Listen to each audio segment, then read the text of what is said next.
Let's rapid fire through the 13 books I read in February. Stealing for Keeps by Rebecca Genshak. This is a young adult romance book, the first in a series. I thought this was very cute. It is young adult, so keep that in mind. But it follows a soccer player and a figure skater who's kind of down on her luck. She has an injury that pulled her from the sport, so she's trying to rediscover herself and falling for the new teammate of her ex. I finally read You. This is just the first book in the series, and I loved this, although I honestly struggled going from watching the show to reading the book. I felt like just because I knew all the things that happened and because I wanted to hear the creepy narrations from the actor's voice instead of the narrator's, I did struggle a little bit. I feel like this could have been a 5-star had I not watched the show. So if you haven't watched the show and haven't read the book, read the book first. I really enjoyed With Stars in Her Eyes, but then I forgot about it as soon as I put it down. To be fair, it was the first book I read in the month. It's a sapphic romance. I thought it would have a little bit more of a bookstore element than it did. It is there. It's just not as much the focus as I thought it would be. But again, I really liked it. It just wasn't one that left a lasting impact. The Great Outdoors is one of my very favorites of the month. This was a 5-star romance for me. Its opposites attract. This woman's going on a journey of self-discovery, going outside of her comfort zone on an adventure that's like very outdoorsy. It's a wilderness hike for like days. Falls for her instructor, who is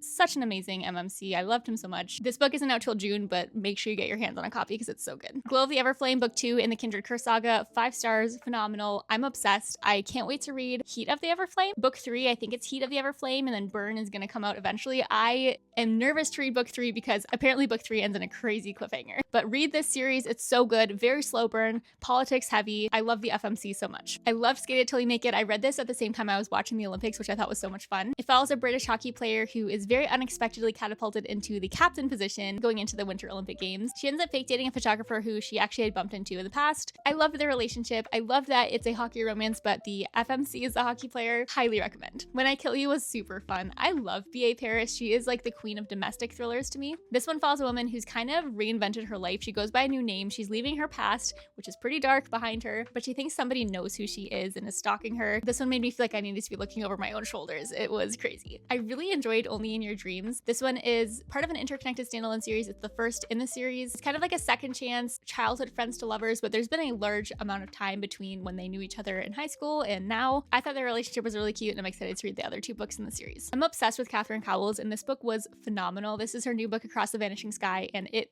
might be my new favorite. She writes romantic suspense, and I never predict who the killer or kidnapper is in any of her books. This one's a single mom, small town, grumpy sunshine. A woman's headed back to the town that her friend disappeared in years ago to try to uncover what happened to her. Adrift is phenomenal. It's dark, it's hard to read at times, but it is done so well. It follows an isolated family. The husband is horrible. The wife is trying to get away from him with her kid. So many times, I was so angry reading this book. There were multiple times I verbally said out loud, I hate this man so much, or I'm so upset right now, because it's just a book that gets under your skin. Catch Her If You Can was okay. I loved Tessa Bailey so much,